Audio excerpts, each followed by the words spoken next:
predominantly, obviously, to salespeople, not because they want to trick someone into buying something, but so that they could genuinely find out what it is that that person wants, find matches to their products, and genuinely sell what's best for that prospect, because that's going to build a relationship in the long run where people come back to them over and over and over again to buy. And there are times, by the way, and certain kinds of people who really, even though you know what you have is perfect for them, they have reluctance or buyer's remorse or worries or concerns where it really is up to you. They're looking to you to persuade them that what they want is what you have, and what you have is what they need. So I teach persuasion, and then finally, these are all aspects of communication skills. Finally, I teach leadership, and we teach that to lots of different kinds of people, ranging from people in the armed services to people in law enforcement to the leaders of corporations to the leaders of nonprofits. And that program is called The Language of Leadership. And what we're doing there is we're showing people, okay, if you've developed all of these other skills of leadership, one of the single most important skills that's going to make everything else that you've learned work is how to improve your communication. And what people report over and over again is, I thought that I had really mastered these leadership skills, but once I just enhanced my ability to communicate a little tiny bit, all these other skills became much more effective. So a lot of thinkers have written these essays on how creativity affects business and how business can positively affect the world. And my essay in here is on communication and how that can enhance business and how, in turn, business can enhance the world. Now, do you think great communicators share certain traits and beliefs? I do. As a matter of fact, I think that almost everybody that I've ever spoken to across the board, you know, from spiritual leaders to political leaders to scientific leaders to leaders in churches and synagogues, all of these people, when you ask them what makes them great leaders, they give you all kinds of answers. But when you really observe them and listen to them, the same sort of things present themselves over and over and over again. And one of the things that all great communicators do have, for the most part, is a belief that they're really good communicators. And that is kind of a self-fulfilling prophecy. When they believe they're great communicators, they're constantly searching for ways to prove that to themselves. And so they find examples in their day-to-day lives, and they say, okay, I am a great communicator. But great communicators also have a belief that that's a process of constant improvement.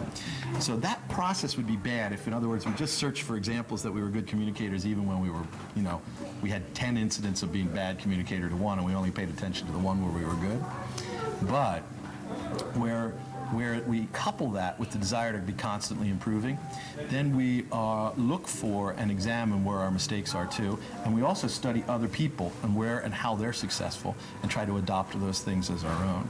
And people say, well, you either have a belief or you don't. So how can I adopt a belief that I'm a great communicator? But you can. How?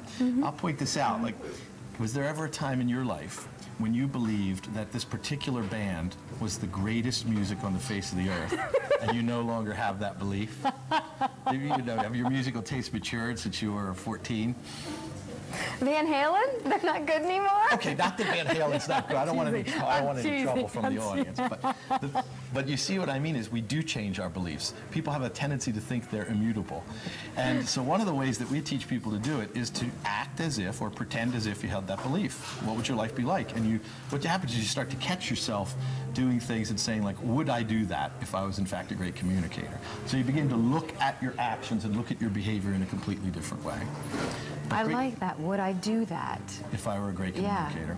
Because then that leads us to another aspect you had in your essay about forgiveness in business. Sure. Which sometimes I don't know if we think about that in business. We may think about that in our personal lives or with friends.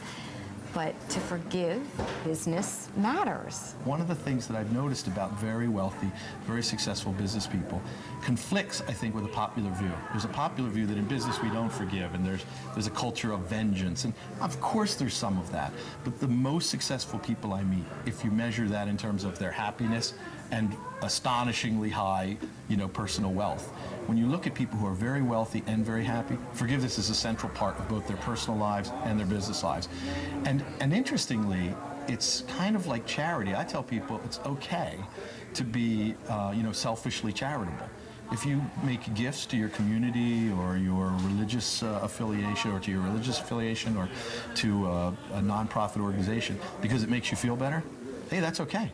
How does a good communicator know the intended results before they start to speak? That's a great question. I should tell everybody that you came up with these questions. You researched these questions. I didn't tell you, but that's a central point of one of the things I write about. Communication should be outcome-based. So we should know what it is that we want before we start to talk about it. And we do this with our kids, and we do this with our spouses and our partners, and we do this with our friends, and we do it at work all the time, where we start talking in meetings or in one-on-one conversations, and we have a vague notion of what it is we want, but we don't have clarity. Now, we already know how confusing it could be. Even if we know what we want, the other person might not be getting it.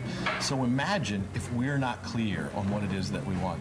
So one of the things we teach people, and this sounds crazy, but it really works, is to go through an exercise. At first, we have people write it down. I'm going to go into a meeting. I'm going to write an agenda. But now on each agenda point, I want to describe what I really want to come from that. So an agenda point might be that